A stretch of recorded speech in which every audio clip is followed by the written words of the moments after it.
On a single morning in 1929, the richest nation on earth collapsed.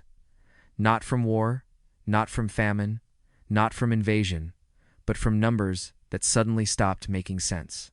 What followed was not just a market crash. It became a global financial war. A struggle over gold, debt, and survival that permanently reshaped the modern world. This is the story rarely taught in classrooms. Because the Great Depression was not merely an economic accident. It was a battle over who controlled money itself. A war fought without armies or weapons, but with interest rates, currencies, and printing presses. And like every war, it produced winners and losers, not by chance, but by deliberate design. Act 1. The Fracture. By late 1929, warning signs had already appeared. Industrial output slowed, agricultural prices declined, and Europe showed increasing strain. Yet confidence blinded nearly everyone. Markets were supposed to rise forever. Then came Black Thursday, October 24th, 1929. Selling began quietly. Within hours, panic overtook Wall Street. By Tuesday, October 29th, Black Tuesday, billions in wealth had disappeared. Men stood outside the New York Stock Exchange in stunned silence, unable to grasp what had occurred. But the crash itself did not cause the Great Depression. It was only the spark. The devastation that followed was driven by policy, by decisions made under the banner of stability that ultimately destroyed trust worldwide. Before the collapse came the illusion. Act 2. The Mirage of Prosperity. The 1920s roared with energy. Jazz-filled cities. Automobiles multiplied. Skyscrapers rose.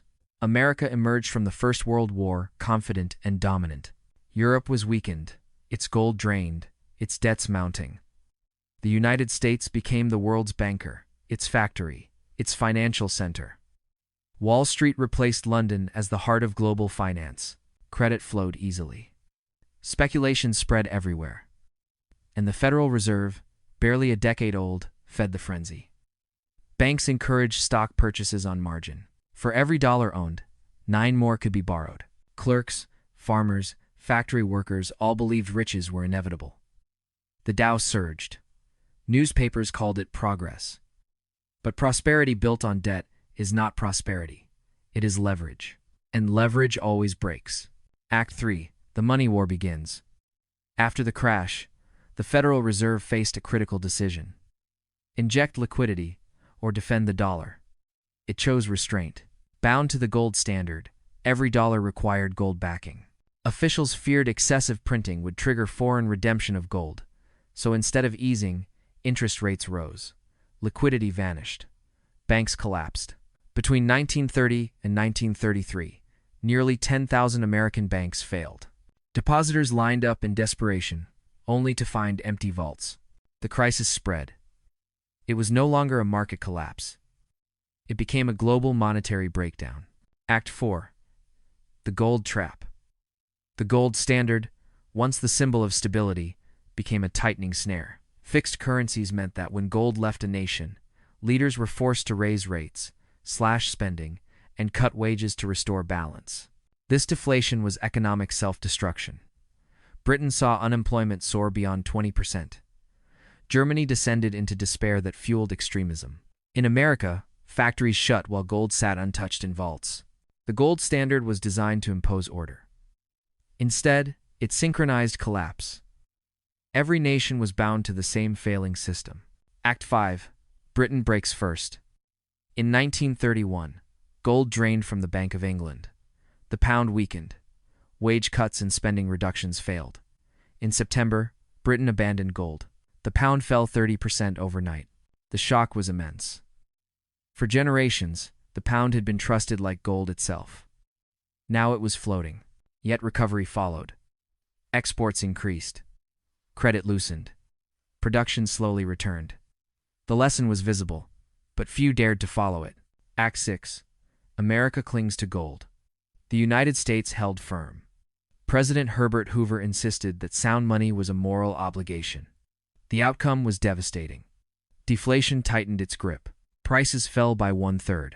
Farmers dumped milk into ditches because shipping costs exceeded value. Millions lost jobs. Bread lines stretched across cities. The dollar remained strong, while citizens starved. Act 7. Roosevelt's Monetary Revolution. In 1933, Franklin Delano Roosevelt took office. His first actions targeted money, not employment.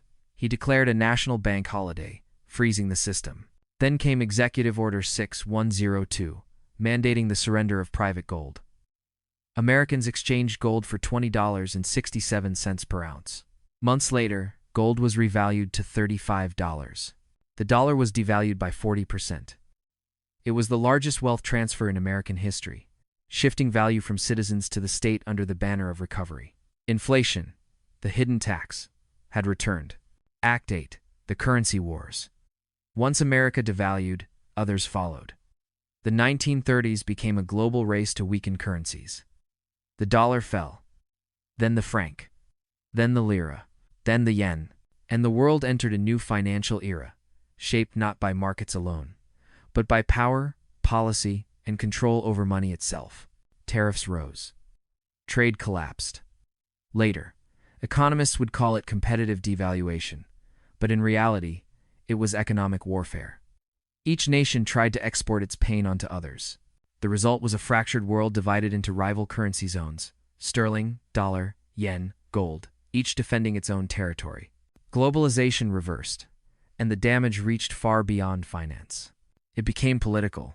Act 9. The Political Fallout. Economic collapse breeds extremism. In Germany, 6 million people were unemployed. The middle class, already shattered by inflation a decade earlier and now crushed by deflation, turned toward a man who promised revenge and renewal: Adolf Hitler. In Japan, militarists gained power, arguing that expansion was the only path to survival. In Italy, Mussolini glorified centralized state control. In America, Roosevelt expanded federal authority more than any president before him. In the Soviet Union, Stalin used the global chaos to tighten his iron grip. Different ideologies, the same underlying cause: monetary failure. The Great Depression was not merely an economic collapse. It was a global reshuffling of power. Act 10. Recovery and the New Order. By the late 1930s, signs of recovery appeared, but not through natural market forces. Governments took command. In the United States, Roosevelt's New Deal built roads, dams, jobs, and confidence, but it also permanently expanded state control over the economy. By 1939, rearmament replaced recovery as war preparation consumed resources. When the Second World War ended, the monetary map of the world was unrecognizable. Gold was concentrated in Fort Knox. The dollar stood supreme. In 1944, nations gathered at Bretton Woods to design a new system. Currencies were pegged to the dollar, and the dollar was pegged to gold. America became the world's banker. The Great Depression had buried the old British gold empire and crowned a new empire built on American credit. Act 11. What most people miss. Most remember the Depression as an economic tragedy.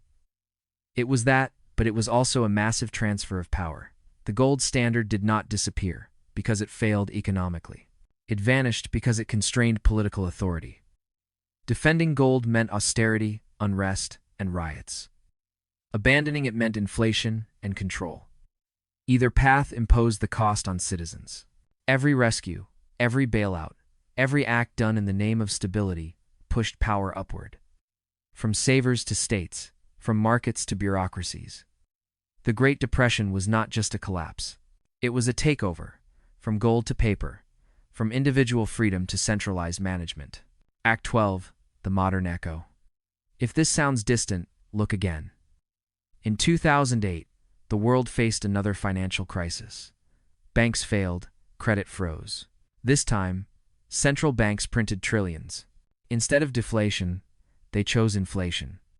Instead of allowing collapse, they preserved the system. In 1930, governments feared printing money. In 2020, they printed without restraint. Both eras ended the same way. Power concentrated, trust eroded, ordinary people paid the price. Act 13. The Hidden Lesson. The true lesson of the Great Depression is not about markets. It is about illusion. Every era believes its money is safe, its leaders capable, its system permanent. Every era learns the same truth. It is not. Money is a weapon. Under gold, it enforced discipline. Under fiat, it enforces control. Either way, it serves power. And when trust breaks, the weapon turns inward. Act 14. What it means for you. Every time you hear terms like interest rates, quantitative easing, or defending the currency, remember, these are not technical discussions. They are battle plans. In the 1930s, defending the currency meant starvation through deflation. Today, stimulating the economy means erosion through inflation. Different strategies, identical outcomes. Governments endure. Banks adjust. Elites adapt. Ordinary people absorb the loss.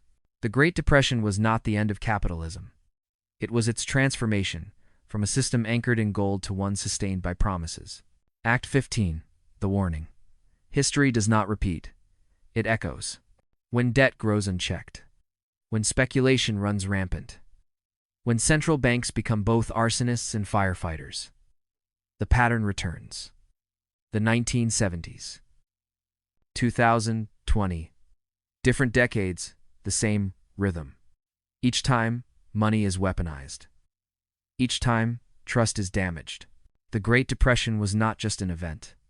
It was a manual, and the world is still following it. So the next time markets crash, do not focus only on charts or numbers. Think about the deeper conflict. The war fought in central bank vaults, in government debt offices, in the quiet rooms where money is redesigned. Because modern battles are no longer fought with bullets. They are fought with interest rates, currencies, and printing presses. The Great Depression was the first global financial war. Every crisis since has been another campaign in the same conflict. The war over trust, control, and the value of everything you own. If this gave you a new perspective, hit subscribe. The answers are not hidden in the future.